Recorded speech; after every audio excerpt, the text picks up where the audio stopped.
Boa noite. Antes de começarmos, respire fundo. Encontre um lugar confortável. Deite ou se ajeite como preferir. Esse é um momento só seu. Se você gosta desse tipo de conteúdo, considere deixar o like e se inscrever. Isso ajuda muito para que mais pessoas encontrem essas histórias. E agora, relaxe. Feche os olhos se quiser. Deixe minha voz te guiar. Hoje vamos viajar por uma das histórias mais longas, complexas e surpreendentes da humanidade. A história da cocaína. Mas não se preocupe. Aqui você vai ouvir tudo de forma tranquila, calma, simples. Como se fosse uma velha história sendo contada ao pé da cama. Então respire devagar. Solte a tensão dos ombros. E vamos começar do começo. Milhares de anos atrás. Bem antes de cartéis, guerras e comércio global. A história da cocaína não começa com violência. Começa com uma folha. A folha de Erythroxylum coca. Nas montanhas altas do Peru e da Bolívia, onde o frio é intenso e o ar é fino, povos indígenas descobriram que mastigar essa folha diminuía a fome, aliviava o cansaço e tornava possível viver nas alturas dos Andes. Eles misturavam a folha com um pouco de cal ou cinza, o que liberava seus alcaloides naturais de forma suave, e o efeito era simples. Energia, foco, resistência. Para esses povos, a coca não era uma droga. Era parte da vida, parte da cultura, parte da espiritualidade. Era usada em rituais, celebrações, oferendas, curas. Quando os sacerdotes subiam as montanhas para conversar com os deuses, levavam coca. Quando os trabalhadores enfrentavam longas horas sob o sol, mastigavam coca, e assim foi por séculos. Com o Império Inca, a folha ganhou ainda mais importância. Mas também passou a ser rigidamente controlada. Os incas distribuíam a coca de forma organizada, quase como um sistema estatal. Alguns podiam usar livremente, outros recebiam porções específicas, sempre acompanhando aquilo que o Estado desejava. De certa forma, a coca era uma ferramenta econômica e política, mas ainda era vista como algo sagrado, um presente da natureza, um auxílio para enfrentar a vida dura dos Andes. E assim ela existiu por milhares de anos. Simples, natural, respeitada, até que, em 1532, um acontecimento mudaria tudo para sempre. A chegada dos conquistadores espanhóis. Os espanhóis não entendiam a folha, mas perceberam rapidamente que ela permitia que os indígenas trabalhassem mais horas e suportassem as condições brutais das minas de prata. A Igreja Católica condenou a coca como algo demoníaco, mas, na prática, os colonizadores passaram a distribuí-la ainda mais. Não por respeito, mas por interesse. A folha sagrada virou combustível de exploração. Durante séculos, milhões de indígenas mastigaram coca. Para aguentar trabalho forçado, fome e frio extremo, a folha mantinha o corpo funcionando, quando a vida já não dava forças. E assim, por mais de 300 anos, a coca permaneceu ali, nos Andes, desconhecida do resto do mundo. Até que chegou o século XIX, o século da química, da extração, da ciência moderna, e tudo prestes a mudar. Em 1859, um jovem químico alemão chamado Albert Niemann seria o responsável por transformar uma folha ancestral em algo completamente novo. Um pó branco puro, concentrado e poderoso. Algo que mudaria o mundo. A nossa história agora nos leva para a Europa do século XIX, um período em que a ciência começava a desvendar os segredos escondidos dentro das plantas. Era uma época de curiosidade intensa. Morfina já havia sido isolada do ópio. Nicotina já era estudada. E os químicos queriam entender tudo o que fosse possível. Foi nesse cenário que surge Albert Niemann, um jovem alemão determinado, trabalhando em seu doutorado na Universidade de Göttingen. Seu objetivo parecia simples no papel: isolar o princípio ativo das folhas de coca, algo que vários cientistas antes dele já tinham tentado, mas sem sucesso. Niemann não desistiu. Ele secou as folhas, triturou, extraiu com solventes, purificou e repetiu o processo várias vezes, sem pressa, com disciplina, com a precisão meticulosa que marcava a ciência da época. E então, conseguiu. O resultado foi um cristal branco puro, brilhante. Quando colocado na língua, deixava tudo dormente. Era um efeito estranho, novo, intrigante. Niemann descreveu o composto em 1859. e lhe deu um nome baseado na própria folha: cocaína. Naquele momento, ninguém, absolutamente ninguém, imaginava o futuro que isso teria. A descoberta parecia, para a ciência, apenas mais uma curiosidade, assim como tantas outras substâncias naturais sendo estudadas naquela época, mas a cocaína tinha algo diferente. Ela era potente, muito mais potente do que qualquer efeito que a mastigação da folha poderia produzir, e isso logo chamou atenção. Pesquisadores começaram a testar a substância em pequenas doses. A sensação era sempre parecida: euforia leve, energia, clareza mental, confiança, e depois, aos poucos, uma queda sutil, como uma exaustão que chegava sem aviso. Era novo, era interessante, e para alguns era promissor. Mas a verdadeira mudança na história da cocaína não viria de um químico, e sim de uma figura que você provavelmente conhece: Sigmund Freud. Em 1884, Freud era um jovem médico em Viena, sem fama, sem dinheiro, buscando desesperadamente um estudo que lhe rendesse prestígio. Quando ele leu sobre a cocaína, acreditou ter encontrado a solução. Ele passou a testar a substância nele mesmo, algo comum entre cientistas da época. Os efeitos o encantaram. Energia, clareza, confiança. Para Freud, era quase milagroso. E como qualquer entusiasmado, ele começou a escrever. Escreveu artigos, cartas, recomendações. Defendeu o uso da cocaína para depressão, ansiedade, dores, problemas digestivos. E até, ironicamente, para tratar vício em morfina. Freud chegou a enviar cocaína para amigos, para colegas, até para seu noivo, acreditando sinceramente que estava mudando a medicina, mas esse entusiasmo teria consequências duras. Um de seus amigos próximos, um colega médico chamado Ernst von Fleischl-Marxow, que lutava contra a dependência de morfina, acabou usando cocaína e morfina juntos. A combinação se tornou devastadora. Fleischl-Marxow morreu anos depois, em profundo sofrimento, marcado pela dependência severa que a cocaína acelerou. Foi a primeira grande tragédia ligada ao medicamento, mas muitas outras viriam. Ainda assim, a cocaína não caiu no esquecimento. Ela estava se espalhando. Médicos do mundo inteiro começaram a testar o composto. E então, um deles fez uma descoberta que mudaria a medicina para sempre. O oftalmologista Karl Koller, colega de Freud, percebeu que a cocaína tinha um efeito extraordinário. Ela anestesiava o tecido. Isso permitiu, pela primeira vez na história, fazer cirurgias nos olhos sem dor, algo que antes era considerado praticamente impossível. A cocaína virou celebridade nos hospitais. Era vista como uma revolução. Um anestésico local eficaz, rápido, seguro. Pelo menos naquele momento.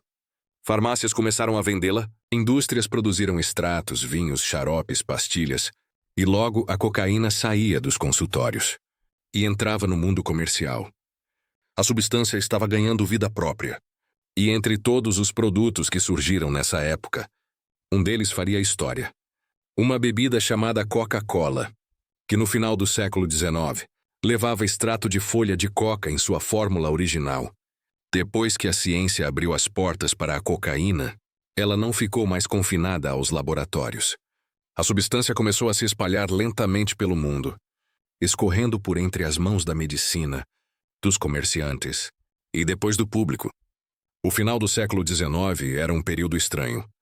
As pessoas confiavam cegamente em produtos milagrosos, tônicos, vinhos, xaropes, pílulas e elixires, que prometiam energia, humor elevado, vitalidade e cura para praticamente tudo. E a cocaína se encaixou perfeitamente nesse momento histórico. Farmácias vendiam pastilhas de cocaína para dor de garganta, médicos receitavam cocaína para exaustão nervosa, um diagnóstico comum da época para qualquer mistura de estresse, cansaço e tristeza. Havia até produtos para crianças. Sim, crianças, sim. Cocaine Toothache Drops. Uma gotinha anestésica para aliviar dor de dente infantil. Ninguém via isso como algo perigoso. Era só moderno. Era ciência. Era a nova era da medicina.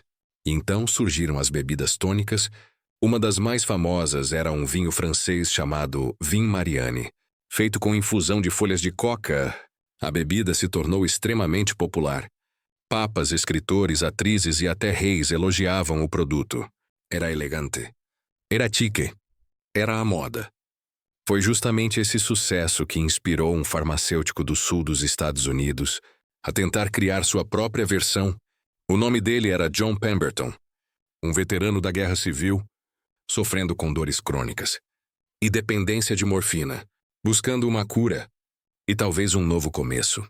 Ele misturou extratos de coca, extratos de noz de cola, açúcar, aromas e criou um tônico que chamou de Coca-Cola. Na época, o nome não era simbólico, nem uma marca abstrata.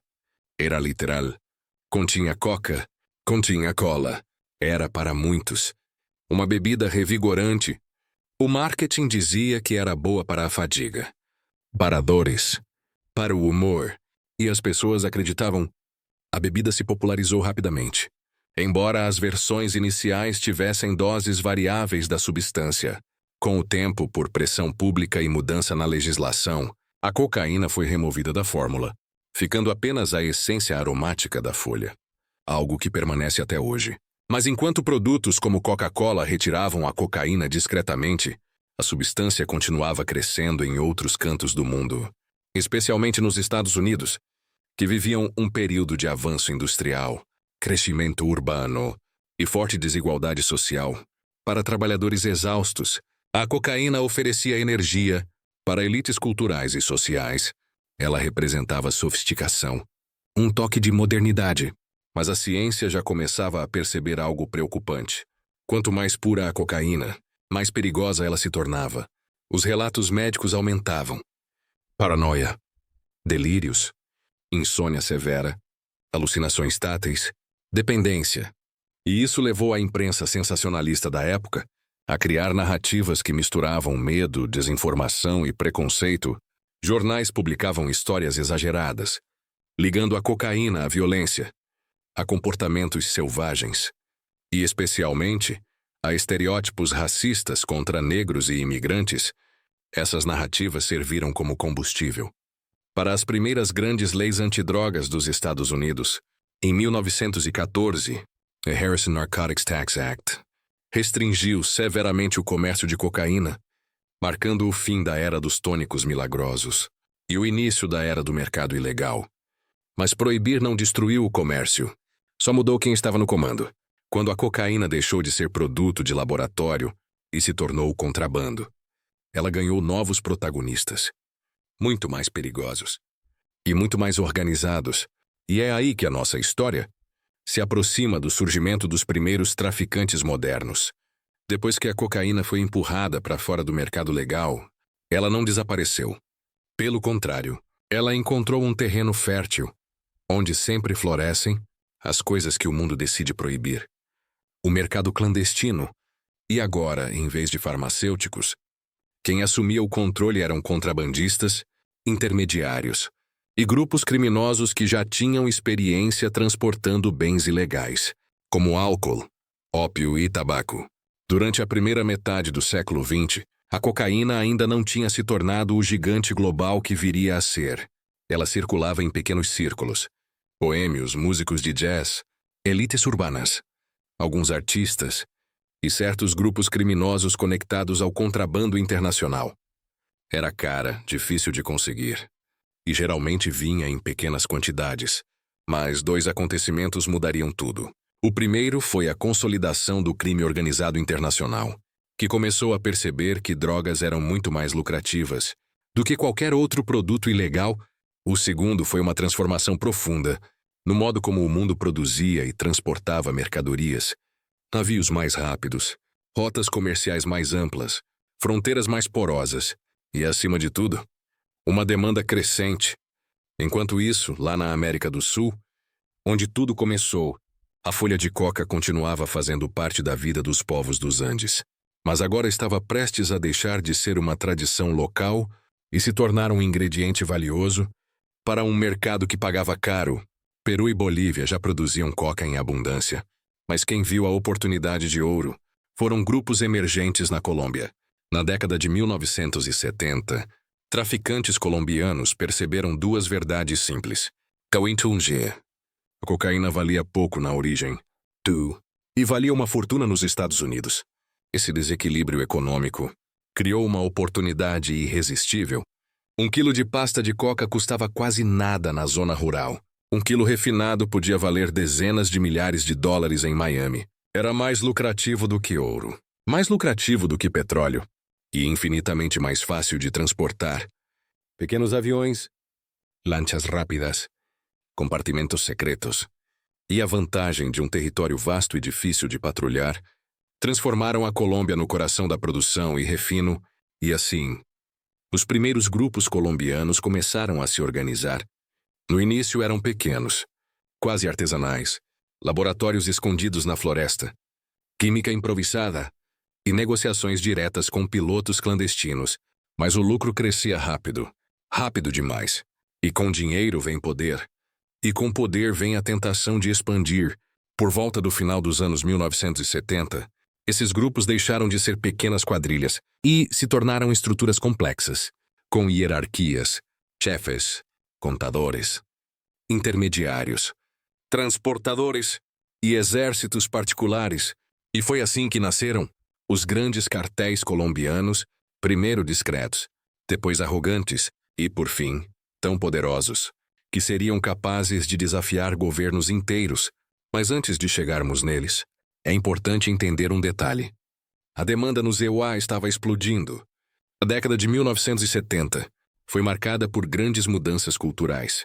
Festas, vida noturna, discotecas, indústria do entretenimento e uma cultura de consumo que premiava energia, sociabilidade e euforia. A cocaína se encaixou perfeitamente nisso. Era vista como limpa, sofisticada, não associada à marginalidade como outras drogas. Era a droga do executivo, do artista, do ator, do empresário, de quem queria se sentir invencível. E onde existe demanda, sempre surgirá uma oferta capaz de abastecê-la. E essa oferta, cada vez mais organizada, estava saindo diretamente das mãos dos colombianos. É aqui que a história começa a ganhar velocidade. A próxima parte vai nos levar ao nascimento dos grandes impérios, os cartéis de Medellín e Cali, o auge da cocaína e o início da violência que marcaria gerações, com a demanda crescendo nos Estados Unidos e o lucro sendo multiplicado dezenas de vezes. A cada quilo transportado, os grupos colombianos perceberam que estavam diante de algo muito maior do que contrabando tradicional. Eles estavam, sem perceber no início, criando um mercado global. E foi nessa transição, do improviso para a organização, que surgiram os primeiros grandes nomes, que definiriam a era da cocaína moderna. No final dos anos 1970, a Colômbia tinha o que muitos traficantes considerariam o cenário perfeito: acesso ao Mar do Caribe, fronteiras vastas e difíceis de patrulhar, selvas remotas ideais para laboratórios clandestinos, e autoridades frequentemente mal pagas, portanto fáceis de corromper. E em meio a esse ambiente, dois grupos se destacaram acima de todos: o Cartel de Medellín e o Cartel de Cali. Eles não eram iguais, não operavam da mesma forma e não tinham a mesma filosofia, mas juntos dominaram quase todo o comércio mundial de cocaína por mais de uma década. Primeiro, Medellín, explosivo, violento, carismático e liderado por um homem que ficaria gravado na história: Pablo Escobar. Escobar começou pequeno, como muitos criminosos da época, roubando carros, contrabandeando eletrônicos, fazendo pequenos esquemas, mas quando entrou para o tráfico, sua ambição revelou algo claro. Ele não queria ser um contrabandista, ele queria ser um império. E para isso, ele usou a estratégia mais simples e brutal possível: controlar tudo, do refino da pasta de coca, às pistas clandestinas, dos pilotos aos contadores, do transporte à distribuição. Nos Estados Unidos, essa integração completa permitia que o cartel de Medellín ganhasse mais dinheiro do que qualquer organização criminosa já tinha visto na história, e quem entrava no caminho era eliminado. Mas nem tudo era violência. Escobar também entendeu algo que poucos criminosos perceberam: a importância de ganhar o povo. Ele construiu casas, campos de futebol, estradas, doou dinheiro e criou uma imagem de benfeitor para os bairros pobres de Medellín. Era uma mistura perigosa. Popularidade com brutalidade extrema. Enquanto Medellín crescia no barulho, Cali crescia no silêncio. Agora, o cartel de Cali. Mais discreto, mais disciplinado e quase empresarial. Os líderes, os irmãos Rodrigues Orejuela, não queriam explosões, nem confrontos públicos com o Estado. Eles queriam eficiência, corrupção bem feita, contabilidade precisa, infiltração no governo. Advogados, economistas, executivos, diplomatas, todos na folha de pagamento. Se Medellín era guerra, Cali era a estratégia. Enquanto Pablo espalhava caos, Cali comprava influência. Enquanto Medellín inundava o mundo com violência, Cali inundava com dinheiro silencioso e operações cirúrgicas. E juntos, mesmo sendo rivais, eles dominaram quase todo o mercado americano. Foi nesse período, entre o fim dos anos 70 e o começo dos 80, que a cocaína se tornou um dos produtos mais rentáveis do planeta. E quando as primeiras toneladas começaram a chegar nos Estados Unidos, a economia subterrânea explodiu. Como nunca antes, a cocaína já não era moda, não era glamour, não era apenas uma droga recreativa, era um negócio global, movendo bilhões. E por trás desse dinheiro, acontecimentos estavam se aproximando, com força total, porque quando a cocaína chegou ao EUA, em escala maciça, ela não chegou sozinha. Ela trouxe consigo uma transformação social completa. Quando os cartéis colombianos começaram a enviar grandes carregamentos para os Estados Unidos, a droga encontrou um terreno cultural que estava pronto para recebê-la. O fim dos anos 70 e o começo dos anos 80 foram marcados por mudanças profundas.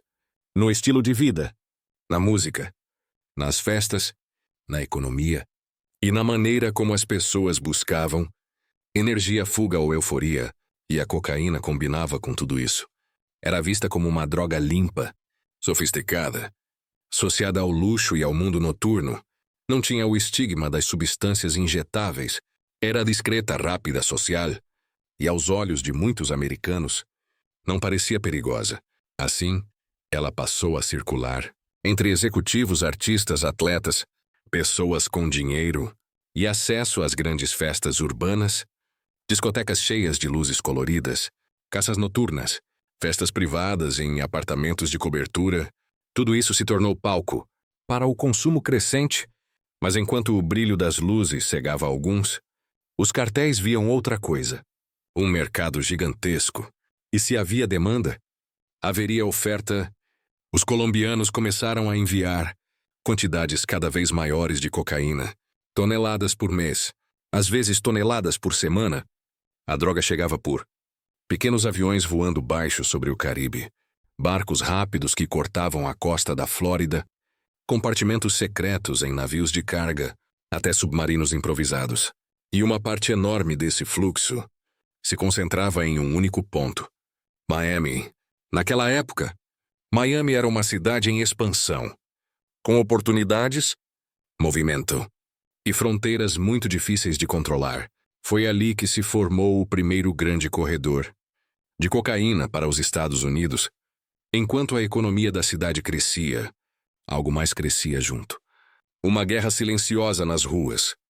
Pessoas jovens, bem vestidas, andando em carros esportivos, carregando dinheiro e tentando disputar quem controlava a distribuição. O dinheiro circulava tão rápido que bancos pequenos de Miami viam depósitos de milhões de dólares. Feitos em dinheiro vivo, dia após dia, a cocaína se tornou tão lucrativa que literalmente impulsionou a economia local, hotéis, prédios, comércios. Tudo crescia ao redor de algo que quase todos sabiam, mas poucos falavam. O dinheiro vinha do pó branco. E enquanto parecia um luxo distante para alguns, algo mais sombrio começou a acontecer. Em bairros pobres pelo país inteiro, a cocaína estava prestes a mudar de forma. E quando isso aconteceu, ela mudou a história dos Estados Unidos de um jeito irreversível. Essa transformação marcaria o começo do período mais violento e traumático da droga em solo americano. Enquanto a cocaína em pó circulava entre executivos, artistas e festas sofisticadas. Uma transformação silenciosa estava acontecendo. Nas mãos dos distribuidores de rua, eles descobriram algo simples, mas extremamente poderoso. Era possível transformar a cocaína em pó, em uma versão fumável, muito mais barata, muito mais potente e muito mais viciante. Isso era o crack. O processo era básico. Misturar cocaína com bicarbonato, aquecer, deixar cristalizar e quebrar em pequenas pedras. Essas pedras eram vendidas por 5 ou 10 dólares, em pequenos pacotes. Qualquer pessoa podia comprar, qualquer pessoa podia experimentar, e a primeira tragada mudava tudo. O efeito era instantâneo, intenso e muito curto. Tão curto que a necessidade de repetir vinha quase imediatamente. Isso fez do crack a forma mais lucrativa de vender cocaína na história do tráfico. E por isso, ele se espalhou rápido, muito rápido, bairros pobres e urbanos, especialmente em cidades como Los Angeles, Nova York, Detroit e Miami. Viram o crack surgir quase da noite para o dia. E junto com o crack, vieram problemas profundos. Aumento da violência, dependência severa, famílias desfeitas, crianças afetadas e um ciclo de pobreza ampliado. Era um impacto completamente diferente do que o país tinha visto com a cocaína em pó, enquanto a cocaína era tratada como droga de elite, associada a glamour. O crack era tratado como uma ameaça social. A mídia ajudou a moldar essa imagem. Jornais, programas de TV e revistas publicavam histórias sensacionalistas sobre bebês do crack, famílias destruídas e sobre a violência nos bairros afetados. Mas havia algo ainda maior acontecendo. O governo respondeu com punições extremamente duras. Em 1986, foi criada a lei que marcaria toda uma geração, a Anti-Drug Abuse Act. Essa lei estabeleceu que possuir 5 gramas de crack tinha a mesma pena que possuir 500 gramas de cocaína em pó, uma diferença de 100 para 1, e isso teve um impacto devastador, principalmente sobre comunidades negras e latinas, que eram as mais expostas ao crack, por fatores econômicos e sociais.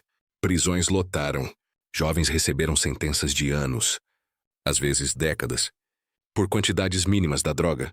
Foi uma época em que a crise social, o pânico moral e as políticas rígidas se combinaram para moldar o futuro de milhares de famílias. Enquanto isso, os cartéis colombianos prosperavam, porque para eles, o crack nada mais era do que uma consequência do mercado. Eles enviavam a cocaína. O que acontecia depois, nos bairros americanos, não interferia em seus lucros. E esses lucros estavam prestes a alcançar um nível nunca antes visto. Porque enquanto o crack devastava as cidades, os grandes cartéis estavam se fortalecendo como verdadeiros impérios internacionais. E o próximo capítulo dessa história, enquanto os Estados Unidos lidavam com a crise do crack, os cartéis colombianos estavam no seu ponto de maior crescimento, e entre todos eles, um nome se destacava acima de qualquer outro: Pablo Escobar. No começo dos anos 1980, Escobar já não era só um chefe criminoso. Ele era o líder de uma organização que operava como um país dentro de outro, o Cartel de Medellín. Controlava as rotas, os laboratórios, os pilotos, os distribuidores e até comunidades inteiras que dependiam financeiramente dele. A quantidade de dinheiro que circulava era tão grande que parecia impossível de medir. Estima-se que, em seu auge, o cartel ganhava centenas de milhões por semana, e o dinheiro precisava ir para algum lugar. Armazéns eram usados como cofres. Dinheiro era enterrado em fazendas, contêineres, galpões, paredes falsas. Qualquer espaço servia para esconder notas. Tanto que milhões se perdiam, simplesmente por apodrecer, serem comidos por ratos ou esquecidos em locais remotos. Mas Escobar não queria apenas riqueza. Queria poder, e poder, na Colômbia daquela época, passava pela política, então ele tentou entrar nela. Construiu bairros inteiros, doou dinheiro para obras públicas, entregou casas e ganhou enorme apoio popular. Para muitos, ele era um benfeitor, Um homem que ajudava, quando o Estado não ajudava. Essa popularidade levou Escobar a conseguir um assento no Congresso colombiano. Como suplente, mas isso durou pouco. Um ministro do governo expôs publicamente que Escobar era traficante, criando uma crise política nacional, e foi nesse momento que a relação entre Escobar e o Estado colombiano mudou para sempre. Quando percebeu que não conseguiria legitimar seu poder politicamente, Escobar escolheu outro caminho: o confronto. A partir daí, o cartel de Medellín começou uma campanha de violência, como o país nunca tinha visto. Bombas explodiram em carros, sedes de jornais, prédios públicos, juízes foram assassinados. Políticos também. Policiais se tornaram alvos diários. Era uma tentativa clara de intimidar o Estado e impedir uma medida que Escobar temia acima de tudo: a extradição para os Estados Unidos. Para ele, ser extraditado significava perder o controle, o conforto, o poder e enfrentar um julgamento do qual não poderia escapar. Então, o cartel fez de tudo para impedir essa possibilidade. A Colômbia entrou, literalmente, em um período de terrorismo interno. Os jornais chamavam aquele momento de a Guerra Suja. Outros chamavam de a Década do Medo. Mas no fim, todos sabiam de onde vinha o terror. O nome era sempre o mesmo: Medellín. Enquanto isso, nos Estados Unidos, a cocaína estava se tornando tão comum que o governo pressionava a Colômbia para agir com firmeza, e foi assim que a guerra entre o Estado colombiano e o cartel de Medellín se intensificou, até um ponto sem retorno. Quando Pablo Escobar entrou em confronto direto com o governo colombiano, o país inteiro começou a sentir o peso do que se tornaria uma das fases mais violentas da história moderna da América Latina. O governo queria extraditar traficantes. Escobar queria impedir isso a qualquer custo. E foi assim que começou uma guerra, que não parecia ter limites. O cartel de Medellín iniciou uma campanha de atentados e assassinatos que transformou cidades inteiras em zonas de medo constante. Carros-bomba explodiam em avenidas movimentadas. Jornalistas que criticavam o cartel eram alvos, juízes recebiam ameaças ou simplesmente desapareciam. Candidatos presidenciais que defendiam a lei se tornavam vítimas de ataques fatais. O país entrou em um estado permanente de tensão e luto. O governo reagiu com mais tropas, mais operações policiais e mais fiscalização. Mas Escobar tinha dinheiro. E com dinheiro, ele comprava informações, aliados e proteção. Bairros inteiros de Medellín funcionavam como refúgios, onde muitos moradores viam Escobar como alguém que ajudava mais que o próprio Estado. Isso tornava a caçada ainda mais complexa. Enquanto isso, os cartéis rivais observavam tudo de longe. O cartel de Cali, muito mais discreto, não queria o caos. O barulho de Medellín trazia atenção internacional, especialmente dos Estados Unidos, e isso atrapalhava os negócios. Com o aumento da violência, o governo colombiano começou a cooperar mais de perto com agências americanas, como a DEA e a CIA. Novas tecnologias de rastreamento, interceptação de rádio e unidades especializadas foram criadas exclusivamente para capturar Escobar. A caçada ficou mais precisa, mais coordenada, e aos poucos, o cerco começou a fechar. Em resposta, Escobar intensificou os ataques, explosões maiores, mais atentados, mais assassinatos. Era como se o cartel estivesse disposto a arrastar o país para o caos absoluto, para evitar a extradição e preservar seu poder. Esse período ficou marcado por episódios que deixaram feridas profundas: ataques a edifícios públicos, explosões em centros urbanos e até o trágico atentado contra um avião comercial, em que dezenas de inocentes morreram. Foi um dos momentos que mais chocaram o mundo. Para o governo, esse foi o limite. A partir dali, não havia mais espaço para negociação. Medellín e Pablo Escobar se tornaram prioridade nacional, e ainda assim, ele continuava livre. Continuava comandando, continuava desafiando o Estado.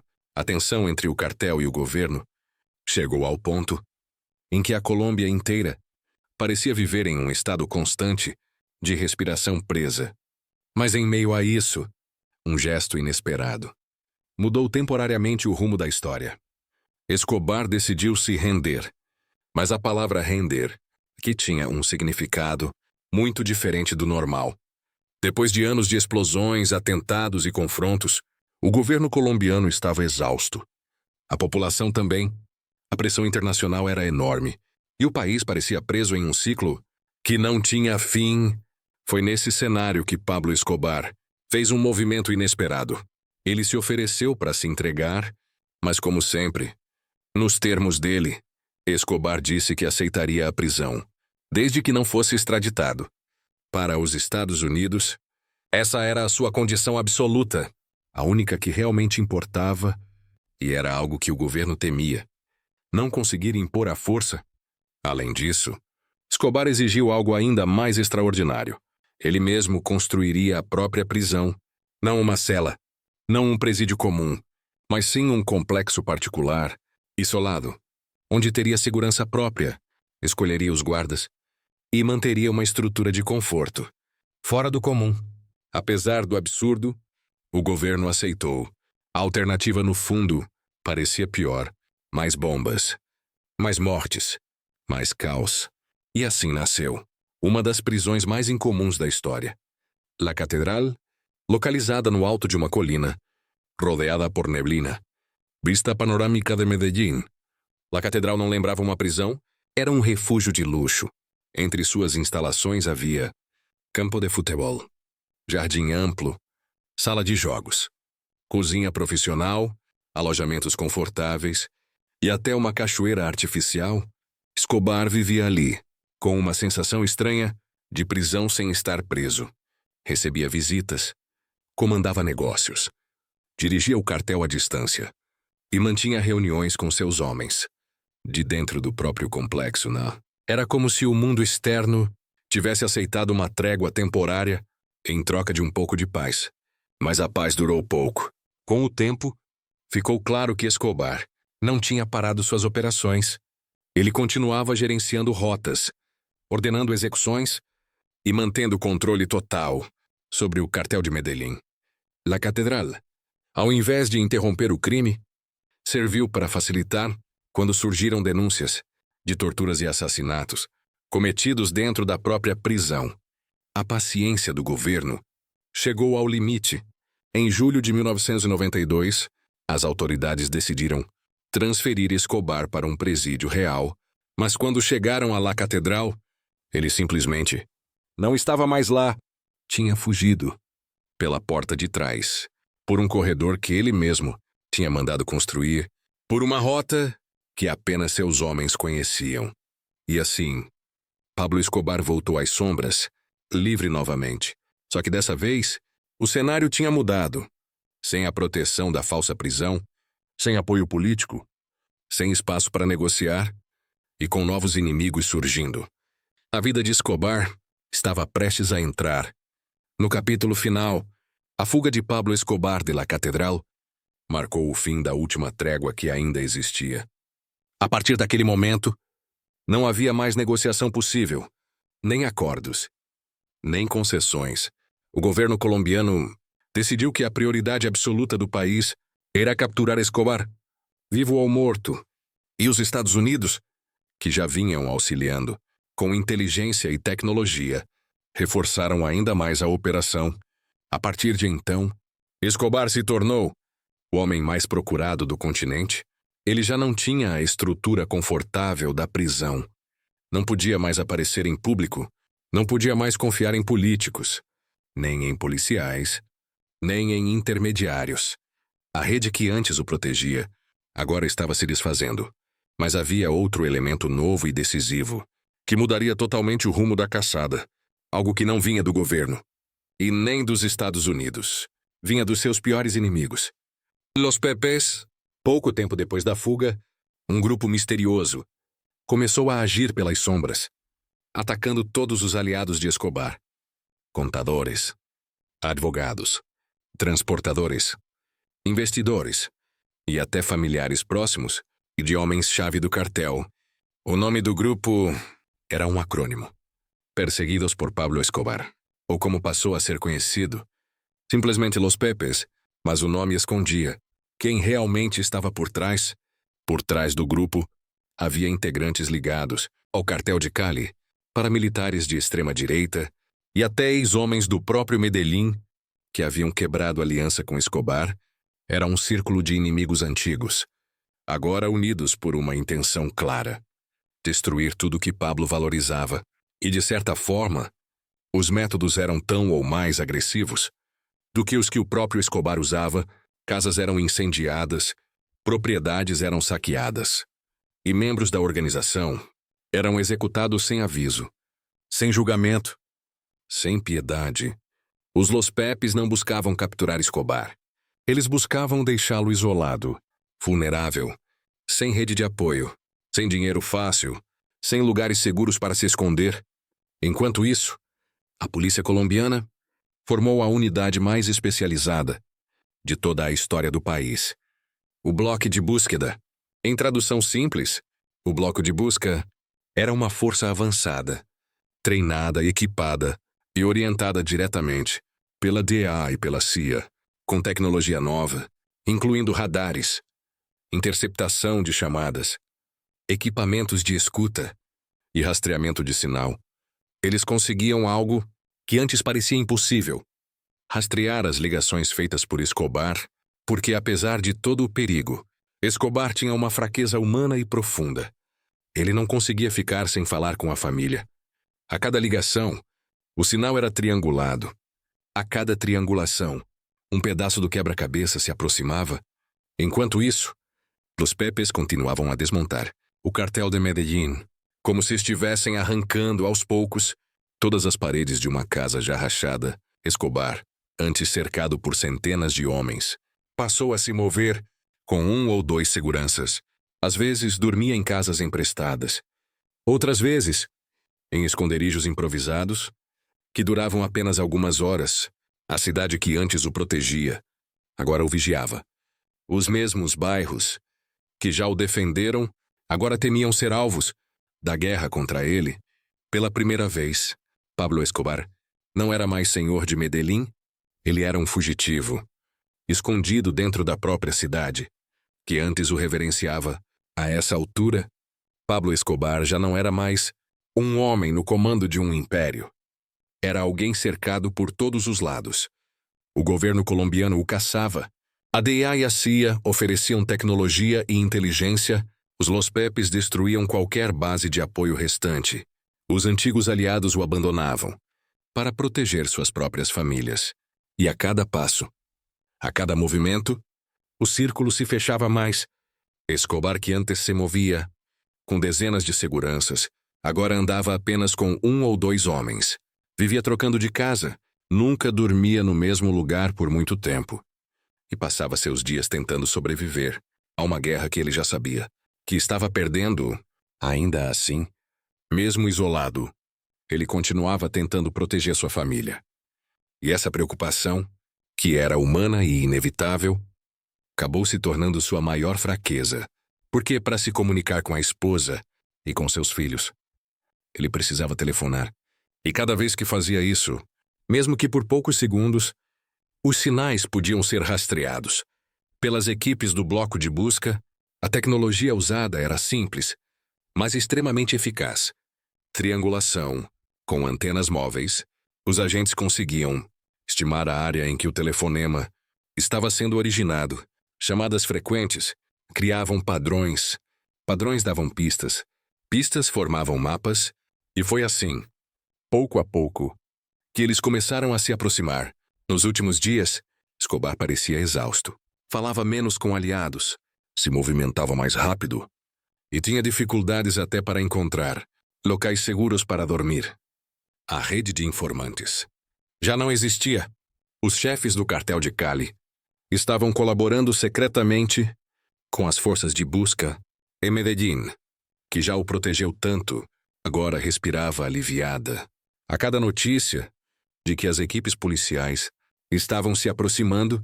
No dia 2 de dezembro de 1993, Escobar fez mais um telefonema. Queria falar com o filho. Foi um erro pequeno, humano, mas fatal. A ligação durou o suficiente para que o bloco de busca captasse o sinal e triangulasse a localização. Um bairro comum de Medellín.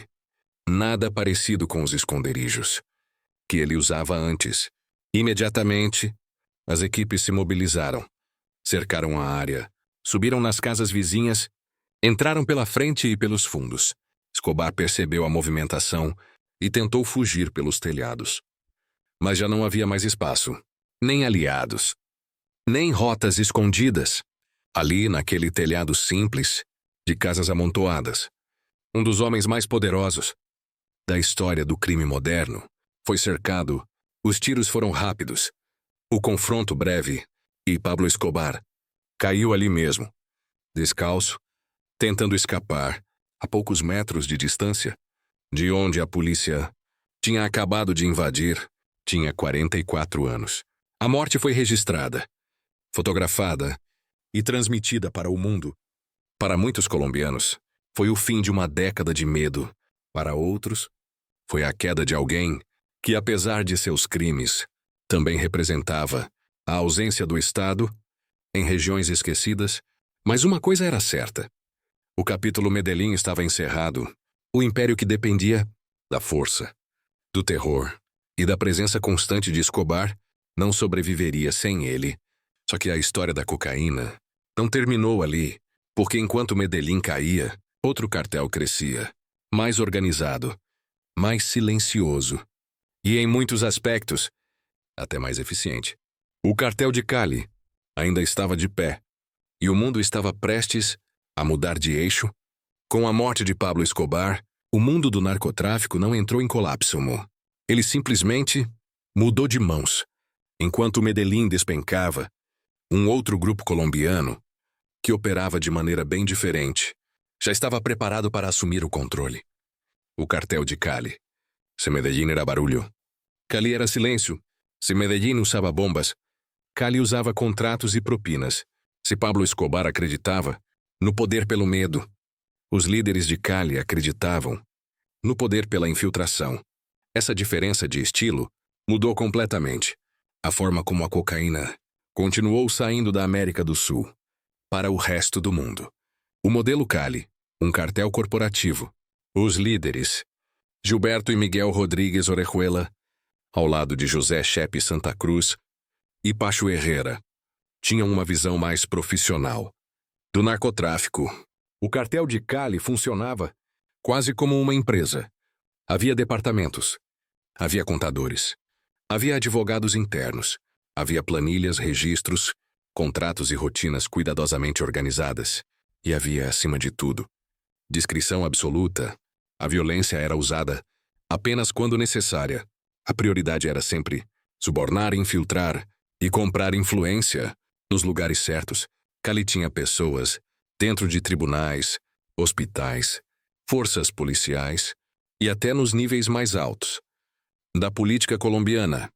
Em vez de desafiar o Estado, eles preferiam funcionar como uma sombra sobre ele. Essa estratégia permitiu algo que Medellín nunca conseguiu de forma plena: crescer sem chamar atenção. E cresceram muito no início dos anos 1990, enquanto o mundo ainda absorvia a queda de Escobar. Cali já controlava a maior parte da cocaína que chegava aos Estados Unidos e à Europa. Estima-se que, em seu auge, o cartel tenha dominado entre 70% e 90% de todo o mercado global. Foi uma expansão silenciosa, praticamente sem explosões, sem manchetes gritantes e sem o caos visível que marcou Medellín. Era um império sustentável, pelo menos para os padrões do narcotráfico, e por isso durou mais tempo. A estratégia de distribuição, outra diferença fundamental entre Cali e Medellín, era a operação nos Estados Unidos. O cartel de Cali criou centros de distribuição extremamente organizados. Em cidades como Nova York, Miami e Houston, eles preferiam usar imigrantes não conectados a gangues, pessoas discretas, capazes de mover grandes quantidades, sem chamar atenção. Enquanto isso, Cali passou a usar rotas diferentes, portos comerciais, contêineres misturados a cargas legais, rotas marítimas longas e discretas. Era menos arriscado que pequenos aviões e muito mais eficiente. O cartel também investiu pesado em lavagem de dinheiro. Construíram empresas reais, comerciais, que funcionavam de verdade, farmácias, mercados, distribuidoras, lojas de varejo. Era um método tão bem elaborado que, por anos, o dinheiro circulou livremente, sem despertar suspeitas, mas Cali tinha um ponto fraco por ser tão infiltrado no sistema. Por depender tanto de corrupção política, o cartel ficou vulnerável. Quando o clima político mudou, depois da morte de Escobar, o governo colombiano não queria repetir o erro de deixar um cartel crescer demais, e os Estados Unidos estavam ainda mais envolvidos na guerra às drogas. A pressão aumentou, e aos poucos, a rede que sustentava Cali começou a se romper. As investigações ficaram mais profundas, as campanhas internacionais mais coordenadas, e a opinião pública estava menos tolerante com o narcotráfico. Era questão de tempo até que o cartel começasse a ruir, e quando isso começou, foi rápido. As capturas. Entre 1995 e 1996, as autoridades colombianas, com apoio americano, capturaram um a um todos os líderes principais de Cali. Gilberto foi o primeiro. Miguel veio logo depois. Pacho Herrera acabou assassinado na prisão. E Chepe Santa Cruz morreu em confronto com a polícia. Em menos de 2 anos, um império inteiro virou pó. Era o fim de Cali, como organização dominante, mas como sempre acontece na história da cocaína, o vazio deixado pelo poder não ficou vazio por muito tempo. Enquanto os cartéis colombianos entravam em declínio, um novo grupo já se preparava para assumir a posição mais lucrativa do mundo criminal. E esse grupo não estava na Colômbia. Ele estava mais ao norte, bem mais perto da fronteira dos Estados Unidos. Com a queda rápida do cartel de Cali, o mundo do tráfico de cocaína não ficou sem dono. Ele simplesmente mudou de rota. Durante décadas, os colombianos dominavam a produção, o refino e o envio, mas havia um trecho final, o mais crítico de todos, que não era controlado por eles. A fronteira entre México e Estados Unidos. E foi ali que novos protagonistas surgiram. Os cartéis mexicanos já existiam antes, mas operavam principalmente com outras drogas. Maconha, heroína e contrabando variado. Eles conheciam as rotas, os desertos, os túneis, as brechas. Sabiam lidar com as autoridades locais, às vezes com suborno, às vezes com intimidação. E quando os colombianos começaram a perder força, os mexicanos perceberam uma oportunidade histórica. Em vez de cobrarem apenas uma taxa para transportar cocaína, poderiam fazer algo muito mais lucrativo: controlar o transporte inteiro e vender eles mesmos, dentro dos Estados Unidos. Essa mudança simples tornou os cartéis mexicanos um novo gigante. O início, Guadalajara. Nos anos 1980, o cartel de Guadalajara era o mais influente do México. Liderado por Miguel Ángel Félix Gallardo, ele organizava rotas, controlava regiões inteiras e mantinha acordos com traficantes colombianos. Mas em 1985, um acontecimento mudou tudo. O agente da DEA, Enrique Kiki Camarena, foi sequestrado, torturado e morto pelo cartel. Esse episódio provocou uma resposta severa dos Estados Unidos e levou à queda de Félix Gallardo. Mas antes de ser preso, ele reorganizou o mapa do tráfico no México, dividindo as rotas entre seus principais aliados. Essa divisão foi o nascimento dos grandes cartéis que dominariam os anos seguintes. Tijuana, Juárez, Golfo e, principalmente, Sinaloa. E Sinaloa se tornaria o mais poderoso. A ascensão de Sinaloa, a nova geração de chefes, como Joaquín El Chapo Guzmán e Ismael El Mayo Zambada, entendeu rapidamente algo simples: quem controla a fronteira controla o mercado, eles não precisavam competir com os colombianos. Bastava comprar deles e assumir o resto.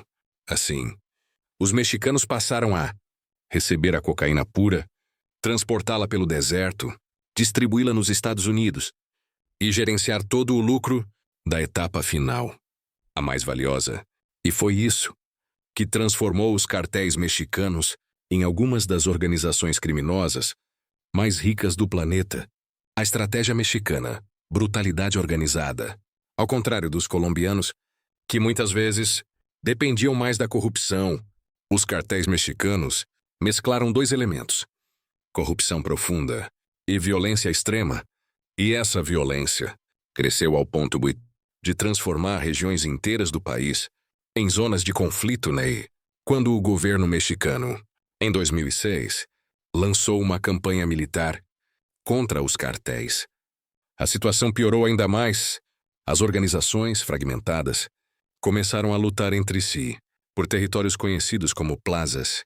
Foi nesse período que surgiram grupos como Los Zetas, formados por ex-militares altamente treinados, Cartel del Golfo, Caballeros Templários, Beltrán Leiva, CJNG, o Cartel de Jalisco Nova Geração, que viria a ser um dos mais violentos. Essas disputas transformaram cidades e estradas em cenários de guerra. Foram anos marcados por sequestros, execuções públicas, confrontos armados, desaparecimentos e ataques coordenados. E tudo isso por causa da mesma rota, a que leva a droga para o maior mercado consumidor do mundo. A mudança completa do eixo. A essa altura, a geografia do narcotráfico global tinha se transformado. A cocaína ainda era produzida, principalmente na Colômbia, Peru e Bolívia, mas o transporte e a entrada nos EUA estavam quase totalmente nas mãos dos cartéis mexicanos. E o lucro final, o mais alto de todos, estava com eles. Era o início de uma nova era do tráfico. Uma era muito mais fragmentada, muito mais violenta e muito mais complexa. E enquanto essa mudança acontecia, um novo fenômeno social começava a surgir nos Estados Unidos. A cocaína voltando a circular entre elites, empresas e grandes cidades, enquanto outras drogas, ainda mais perigosas, começavam a aparecer misturadas a ela depois de décadas marcadas por guerras entre cartéis, explosões, prisões e operações internacionais. A cocaína passou por mais uma transformação silenciosa. Assim como na década de 1970, ela voltou a circular entre pessoas que não estavam em becos nem em rotas clandestinas, mas sim em escritórios, festas exclusivas, ambientes corporativos e círculos sociais de alto padrão. Era como se a droga tivesse completado um ciclo estranho. No início, era considerada uma maravilha médica. Depois, se tornou símbolo de status e modernidade. Mais tarde, uma ameaça social devastadora, em forma de crack. Agora, novamente, aparecia como uma substância associada a ambientes sofisticados. Mas havia uma diferença importante. A cocaína estava mais forte, mais pura e mais arriscada do que nunca. A normalização silenciosa.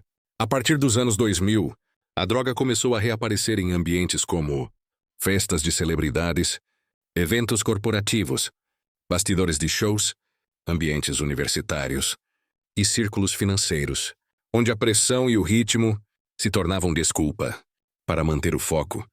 Não era vista como algo pesado ou destrutivo. Muita gente acreditava que podia controlar o uso, que era só social, só para animar, só para ficar mais alerta. E isso ajudou a normalizar o consumo entre jovens adultos e profissionais de alto rendimento. Enquanto isso, no submundo do tráfico, a cocaína que chegava às ruas tinha passado por mudanças. Os cartéis, agora pressionados por novas operações policiais e pela competição entre si, começaram a alterar o produto para aumentar o lucro. E é aqui que uma nova fase problemática ganha força. A chegada do fentanil, por volta da metade dos anos 2010, um opioide extremamente forte. O fentanil começou a invadir o mercado de drogas nos Estados Unidos. Inicialmente ele apareceu misturado à heroína, mas logo, traficantes perceberam que também podiam misturar pequenas quantidades ao pó branco. Era barato, potente e perigosíssimo. O usuário comum não conseguia identificar a diferença.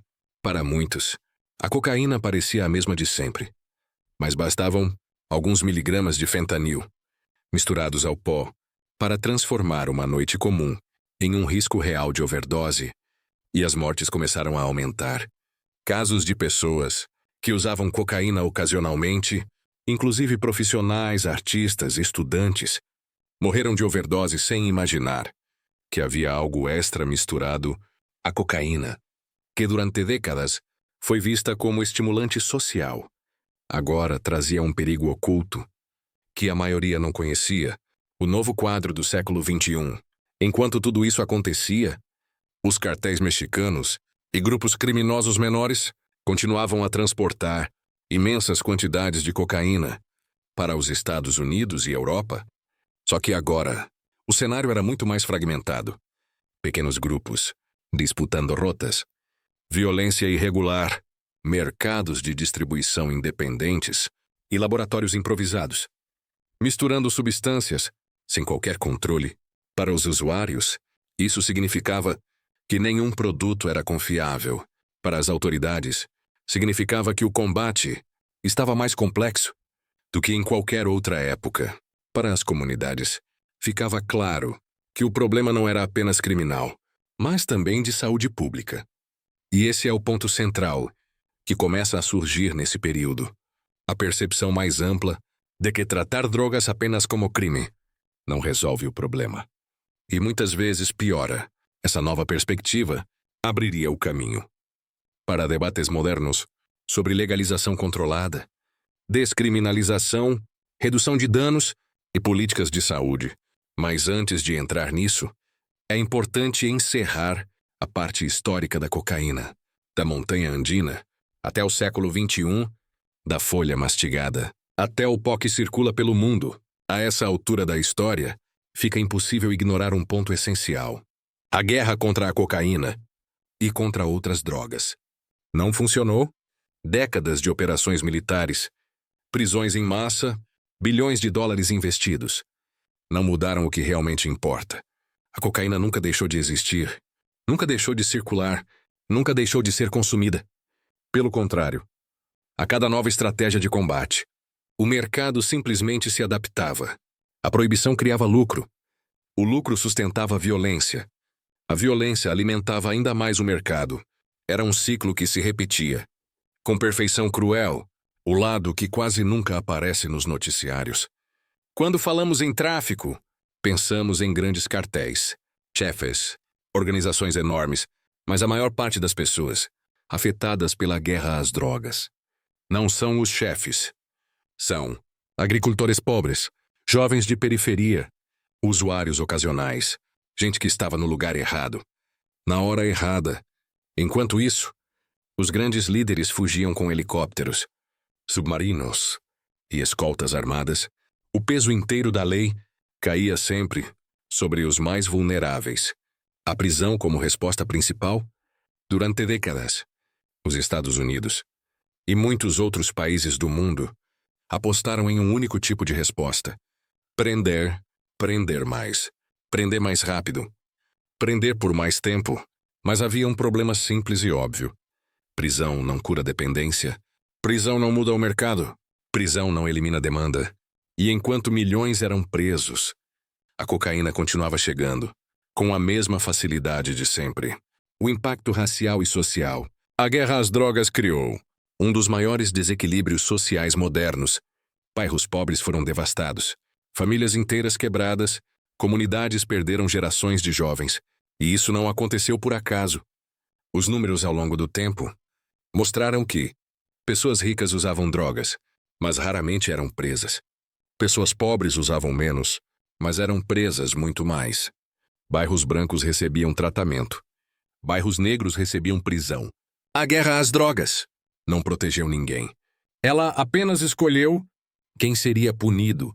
Na América Latina, o efeito foi ainda pior. Nos países produtores e de trânsito, o impacto foi devastador. Regiões inteiras foram ocupadas por cartéis. Governos inteiros foram corrompidos. Crianças cresceram vendo helicópteros, soldados, tiroteios e cidades destruídas pelo medo. Em muitos lugares, a guerra às drogas matou.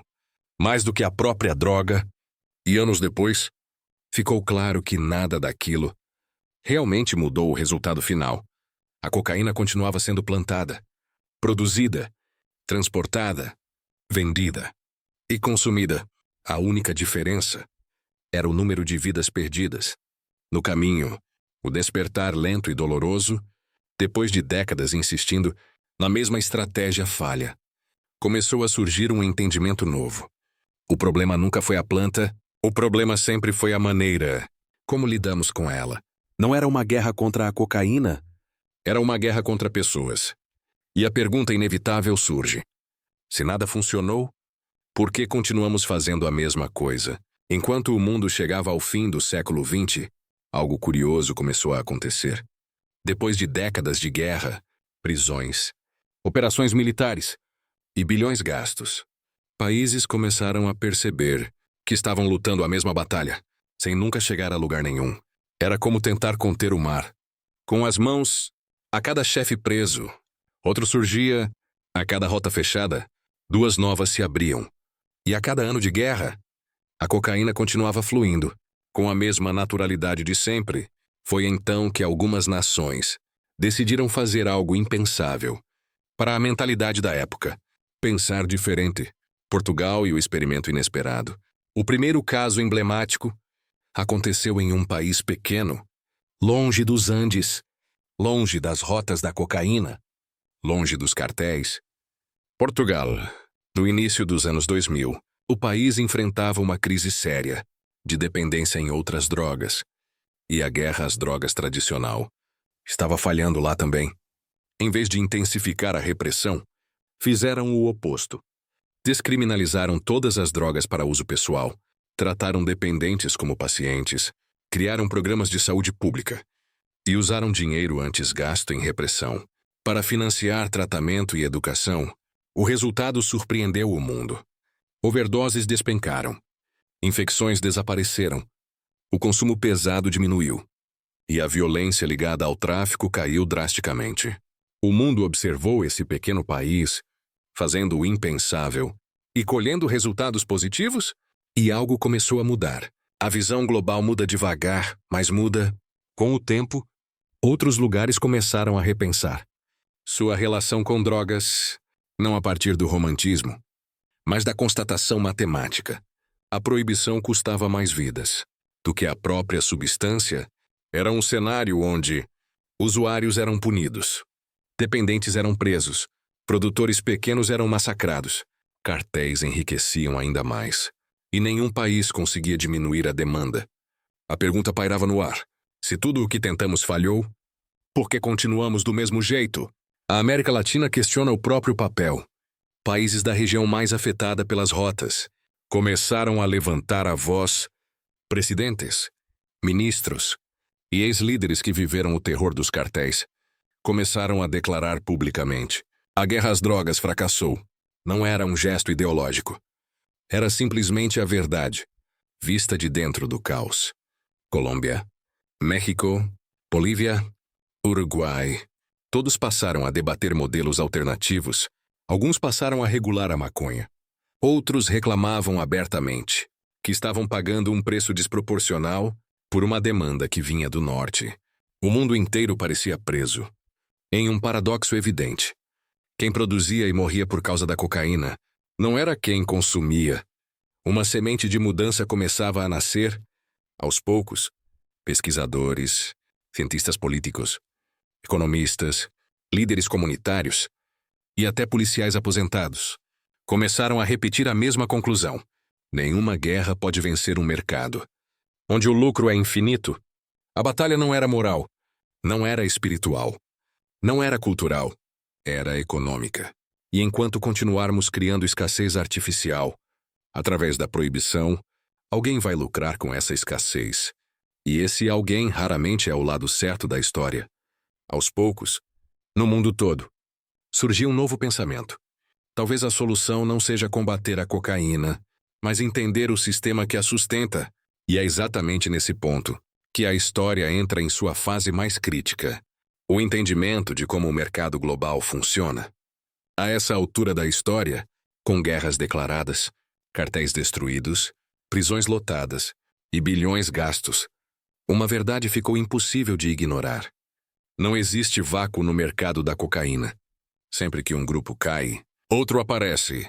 Sempre que uma rota fecha, outra surge. Sempre que a repressão aumenta, o preço sobe. E com ele, o incentivo para continuar. Era como cortar um galho. A árvore inteira continuava lá. O ciclo que nunca quebra. O funcionamento é tão simples que chega a ser trágico. A demanda continua. Pessoas seguem consumindo, a oferta se adapta, produtores se reorganizam, a repressão aumenta, riscos sobem, o preço aumenta, e com isso, os lucros explodem. Novos grupos entram no mercado, a violência cresce, e o ciclo reinicia. É um sistema perfeito. Para quem lucra com ele, para todos os outros, é um desastre interminável. O papel dos países ricos, no centro dessa engrenagem, está a peça mais importante: o consumo.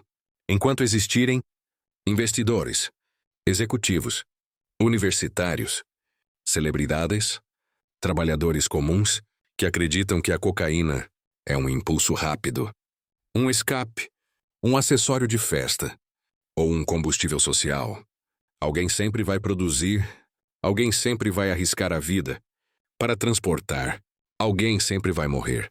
E por mais irônico que pareça, os países que mais consomem são justamente os que mais pressionam para que a produção seja combatida. Era como tentar apagar um incêndio, jogando gasolina na outra extremidade.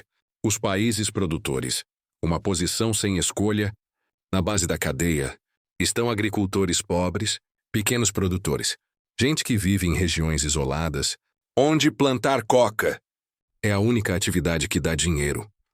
Para eles, não é glamour, não é rebeldia, não é vício, é sobrevivência. Plantando batata, milho ou café, uma família não sobrevive. Plantando coca, consegue comida, roupa e talvez alguma chance de mandar os filhos à escola. E quando o Estado não oferece alternativas, a coca torna-se a única opção. As rotas de transporte onde o lucro explode, entre o produtor e o usuário final, está a parte mais perigosa da cadeia. Traficantes locais, grupos armados, cartéis, intermediários, contrabandistas, milícias, gangues pequenas, organizações enormes. Cada rota tem donos, cada passagem tem preço, cada quilômetro tem risco. E quanto maior o risco, maior o lucro. É por isso que, mesmo com exércitos, polícia, drones e fiscalização intensa, o fluxo nunca para. 1 quilo que vale pouco na selva, vale centenas de milhares. Após atravessar fronteiras, é dinheiro demais. Para deixar de existir, as tentativas de cortar o fluxo, governos tentaram de tudo. Arrancar plantações, queimar laboratórios, destruir pistas clandestinas, interceptar barcos, vigiar montanhas, reforçar fronteiras, erguer muros, derrubar cartéis inteiros. E mesmo assim, as estatísticas sempre mostravam a mesma coisa. O suprimento global nunca diminuía por muito tempo. Era como se alguém estivesse sempre pronto para assumir o controle. Porque estava o novo rosto do tráfico, fragmentado e invisível.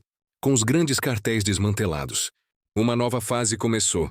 Em vez de poucos grupos gigantes, surgiram dezenas de organizações menores, células descentralizadas, grupos regionais, redes que operam sem líderes claros, estruturas que se reorganizam em dias. É muito mais difícil destruir um sistema assim. Você não derruba um império. Se o império é feito de milhares de peças independentes, a verdade incômoda que o mundo inteiro demorou para aceitar, a essa altura, especialistas em segurança economistas, policiais e até agentes antidrogas passaram a repetir a mesma frase: não há como vencer uma guerra contra uma substância que o mundo inteiro está disposto a pagar para ter. Não é sobre moralidade, não é sobre força policial, não é sobre política, é sobre matemática. E matemática não negocia. É nesse ponto que a história muda de tom. Depois de entender como o mercado funciona, a pergunta inevitável aparece: se não podemos parar, o que podemos fazer? E é aqui que entra a transição mais importante dos últimos anos. O surgimento de políticas baseadas não na repressão, mas na realidade. Depois de décadas de violência, de frustrações, de prisões intermináveis e cartéis que sempre renasciam, uma verdade silenciosa começou a se espalhar. Entre governos, pesquisadores e até agentes que passaram a vida lutando contra o tráfico. Talvez o problema nunca tenha sido a cocaína, talvez o problema tenha sido a forma como o mundo decidiu lidar com ela. Não era mais apenas uma questão de polícia. Era uma questão de saúde, de sociedade, de economia e de realidade. O surgimento de um novo pensamento global. Nos anos 2000 e 2010, países começaram a repensar como lidar com drogas em geral. Era como acordar de um longo transe e perceber que a estratégia usada por 50 anos nunca tinha funcionado. Relatórios internacionais começaram a afirmar, sem rodeios: a guerra às drogas falhou. A repressão não diminui o consumo. O mercado se adapta mais rápido do que os governos reagem. A violência é gerada pela proibição, não pela substância em si. Parecia óbvio em retrospecto, mas foi preciso meio século para que isso fosse dito abertamente. As primeiras mudanças concretas. Alguns países decidiram testar modelos alternativos, movidos não pela ideologia, mas pelo simples esgotamento do que já não funcionava. Entre as mudanças mais marcantes: descriminalização do consumo, tratamento ao invés de prisão, análise dos danos reais, encerramento de políticas punitivas, debate sobre regulação, enfoque em saúde pública. Certos lugares perceberam que prender usuários só tornava tudo mais caro, mais violento e mais inútil. A influência da ciência. A ciência, aos poucos, começou a guiar o debate. Pesquisas revelavam que a dependência é uma condição médica, não moral. Punição não reduz uso. Ambientes seguros reduzem mortes. Tratamento reduz reincidência. Educação reduz riscos. Proibição cria mercados violentos. Era impossível ignorar. Os dados falavam com clareza que nenhuma sirene policial conseguia abafar. A América Latina levanta a voz. Os países mais afetados pelo tráfico, Colômbia, México, Bolívia, Peru, começaram a cobrar o mundo. Eles carregavam há décadas o peso da violência e percebia-se que o sacrifício não diminuía em nada. O consumo global. Alguns líderes afirmavam publicamente: estamos morrendo por um problema que não é nosso. Essa frase ecoou em reuniões da ONU, da OIE e de fóruns internacionais. Era a primeira vez que a realidade completa começava a ser discutida, sem máscaras políticas. A percepção mais incômoda de todas. Com o tempo, um entendimento tomou forma. A cocaína não desapareceu, porque nunca dependeu da repressão para existir. Ela depende da demanda, ela depende da economia global, ela depende de pessoas que continuam comprando em todos os níveis sociais. E por isso, cada vez mais governantes começaram a admitir discretamente: não se trata mais de lutar contra a cocaína, mas de aprender a lidar com o fato de que ela existe. E assim nasce a fase final da história, depois de séculos, desde as folhas mastigadas nos Andes até os laboratórios modernos e os cartéis bilionários. O mundo finalmente começa a perguntar: o que fazer agora? Como evitar que a história se repita? Como proteger vidas em vez de perder vidas? A resposta não é simples, mas ela começou a ganhar forma. Enquanto cada país observava os fracassos e acertos do outro, com o mundo finalmente discutindo abertamente o fracasso da guerra às drogas, uma nova fase começou a emergir. Não foi rápida, não foi simples, Mas foi real. Pela primeira vez em mais de 100 anos, países começaram a aceitar que seguir repetindo a mesma estratégia não mudaria nada. E decidiram tentar algo novo. O foco muda da punição para a prevenção. A principal virada de pensamento foi esta: não adianta punir o usuário. Se o objetivo é reduzir danos, essa ideia parecia radical lá atrás. Mas aos poucos se tornou lógica. Países passaram a investir em centros de tratamento gratuitos, acompanhamento psicológico, redução de danos, educação sobre riscos reais, ambientes seguros para atendimento, controle médico de dependência, apoio social para famílias afetadas, e quanto mais se investia nisso, menos mortes e internações aconteciam. Era a primeira prova concreta de que existe um caminho. Além da repressão, programas de redução de danos. Esses programas não incentivam o uso, como muitos críticos alegavam. Eles fazem outra coisa. Evitam que pessoas morram.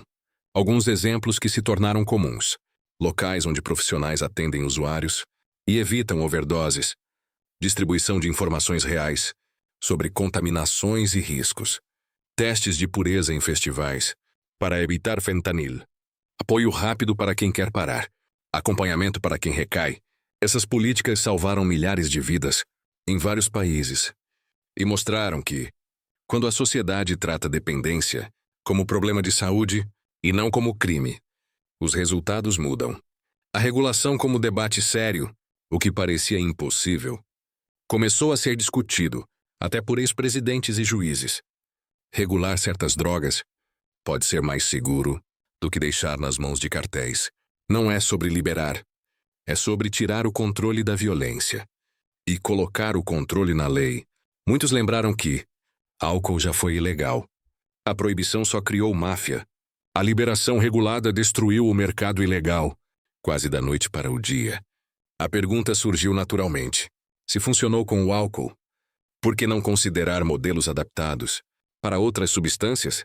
Não para incentivar o uso, mas para reduzir danos. As experiências do mundo real, alguns lugares começaram a testar. Canadá, em pequenos programas, permitiu acesso controlado para dependentes graves, para evitar que morressem com produtos adulterados. Suíça criou centros de supervisão, que reduziram overdoses a praticamente zero. Uruguai e vários estados do ZMUI mostraram que tirar o mercado de drogas leves das mãos do crime reduz violência estrutural. Não eram teorias, eram experimentos reais, com dados reais. A mudança de mentalidade entre policiais, surpreendentemente, quem mais passou a defender reformas profundas foram policiais aposentados. Muitos passaram anos prendendo usuários, invadindo casas, lidando com destruição familiar. E no fim, nada mudava. Vários desses profissionais admitiram publicamente: passamos décadas enxugando o gelo. A violência que vemos não é causada pela droga, mas pela proibição dela, e suas vozes, vindas de dentro do sistema, ajudaram a impulsionar debates que antes eram impensáveis. A compreensão mais importante de todas, da Europa à América Latina, começou a nascer uma percepção global. A cocaína não vai desaparecer. O que pode desaparecer é o sistema de violência ao redor dela. Se começarmos a tratar o problema pela raiz, isso significa focar em saúde, reduzir danos, quebrar o mercado ilegal, oferecer alternativas econômicas para agricultores, diminuir desigualdade e estudar modelos regulatórios seguros. Não existe solução mágica, mas existe um caminho que evita repetir o mesmo erro por mais 100 anos e assim, depois de uma longa trajetória, das montanhas dos Andes ao auge dos cartéis, do fracasso das políticas ao surgimento de novas abordagens, a história da cocaína chega à sua fase final. O aprendizado. A pergunta não é mais como vencer uma guerra, é como aprender com o passado para proteger o futuro. Depois de percorrer séculos de história, da folha mastigada nos Andes até os grandes cartéis modernos e as políticas globais, chegamos ao ponto mais importante de toda essa jornada. O que o mundo aprendeu e o que ainda precisa aprender. A história da cocaína não é apenas Uma história sobre uma droga.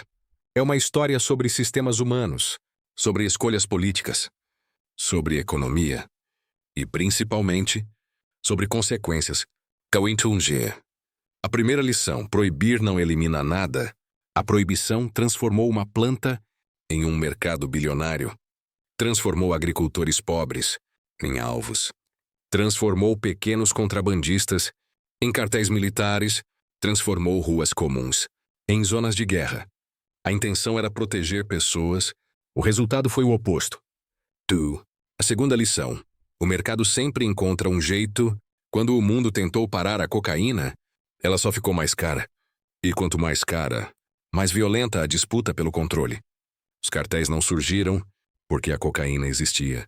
Eles surgiram porque a proibição criou um produto de altíssimo lucro, que só podia ser vendido por criminosos. Nada faz um mercado crescer mais rápido do que o risco elevado. A terceira lição: quem sofre nunca é quem consome mais. Essa talvez seja a parte mais dolorosa de toda essa história. Os países que consomem a maior parte da cocaína mundial são os países que veem menos violência direta. Já os países que produzem e transportam carregam a maior parte dos mortos, dos desaparecidos, das comunidades destruídas. É um desequilíbrio brutal.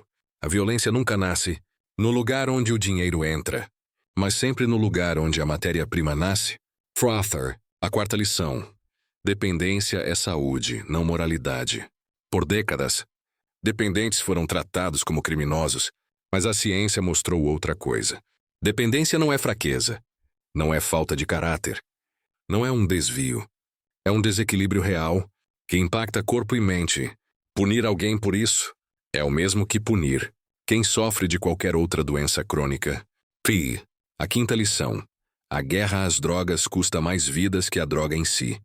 Essa é a conclusão, que aparece em praticamente todos os estudos sérios. A violência da proibição supera o dano da substância. A cocaína causa problemas, é claro, mas cartéis, milícias, armas, corrupção, prisões em massa e conflitos internacionais são obras da proibição, não da planta. A planta nunca criou guerras. O sistema criado ao redor dela, sim. A sexta lição: existe outro caminho. Não é fantasia, não é utopia, não é teoria. Países que mudaram a abordagem viram resultados reais. Menos mortes, menos overdoses, menos violência, menos encarceramento, menos gastos, mais vidas preservadas. E o mais impressionante: sem aumento significativo do consumo. A verdade é simples. As pessoas não param de usar drogas porque têm medo da polícia. Elas param quando têm apoio, informação e alternativas. A sétima lição: entender o passado é a única forma de evitar repeti-lo. A história da cocaína é também a história do que acontece quando uma sociedade reage com medo, em vez de com razão, quando escolhe punir, em vez de cuidar, quando prefere fechar os olhos, em vez de entender. Mas também é uma história sobre adaptação, sobre mudança e sobre o que pode acontecer quando países decidem parar de repetir os mesmos erros por décadas. E assim chegamos ao ponto final da história, mas não ao final do mundo real. O futuro depende de escolhas, de políticas, de coragem e de aprender com tudo que vimos até aqui. Chegamos ao fim dessa longa jornada, da montanha gelada onde tudo começou, às ruas das grandes cidades modernas. Passamos por séculos de escolhas humanas, erros repetidos, consequências inesperadas e vidas transformadas por um simples arbusto que cresceu silenciosamente nos Andes. E depois de tudo isso, há um pensamento que se destaca com uma clareza quase desconcertante. A planta nunca mudou, nós é que mudamos ao redor dela. A folha mastigada pelos povos andinos era uma ferramenta de sobrevivência. Para eles, era algo sagrado, respeitado e usado com propósito. Foi apenas quando o mundo moderno descobriu o lucro que havia nela que tudo se transformou. Cientistas buscaram entendê-la, empresários viram oportunidades, governos viram ameaça, cartéis viram poder e populações inteiras viram suas vidas virarem de cabeça para baixo. A planta seguiu sendo apenas isso. Uma planta. A guerra, entretanto, foi uma invenção humana. A verdadeira guerra nunca foi contra a cocaína. Foi sempre contra pobreza, desigualdade, exclusão, falta de oportunidades, sistemas frágeis, medos políticos, pressões econômicas. A cocaína só atravessou o mundo porque esses problemas já estavam aqui. A planta virou vilã de uma história criada por nós mesmos. E agora, depois de tudo que vimos, surge a pergunta final. Como sociedade, conseguiremos aprender com essa história? Será que conseguimos olhar para trás e enxergar que a violência, a morte e a destruição não vieram da substância, mas das escolhas feitas em torno dela? Será que conseguimos aceitar que décadas de repressão não interromperam o mercado, mas fortaleceram quem lucrava com ele? Será que teremos coragem de fazer diferente daqui para frente? Essas respostas ainda estão surgindo. Devagar, país por país, decisão por decisão, mas existe uma verdade simples, que permanece firme. A planta é apenas uma planta. A guerra sempre esteve entre nós. E enquanto houver conflito, desigualdade e demandas não resolvidas, qualquer substância pode se transformar em símbolo, em mercado, em arma, em desastre, ou se escolhermos outro caminho, pode ser tratada com racionalidade, ciência e humanidade. O futuro depende da história que decidirmos contar a seguir. Se continuarmos repetindo os erros do passado, veremos as mesmas consequências. Mas se tivermos coragem para mudar a abordagem, talvez finalmente possamos proteger vidas, em vez de perdê-las. Talvez essa história, contada ao longo de tantos anos, possa terminar de forma diferente. E por agora, respire. Você ouviu uma das jornadas mais longas, complexas e profundas que o mundo já viveu, e ainda assim, no silêncio deste momento, ela se torna apenas isso. Uma história para refletir. Uma história para aprender. Uma história para adormecer. Feche os olhos, relaxe. Deixe a mente desacelerar e permita que tudo isso se assente com calma. Boa noite e até a próxima história.